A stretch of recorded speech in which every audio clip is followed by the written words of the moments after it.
একদিন মোলা সাহেব নামাজ পড়তে যাচ্ছিলেন।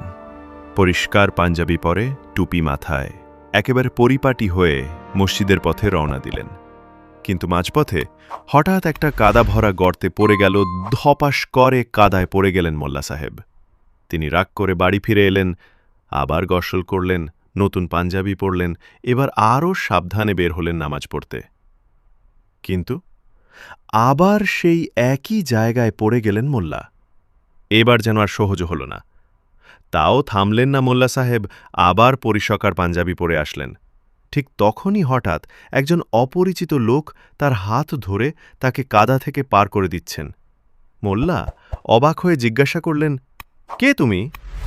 লোকটা মুচকি হেসে বলল, আমি শয়তান।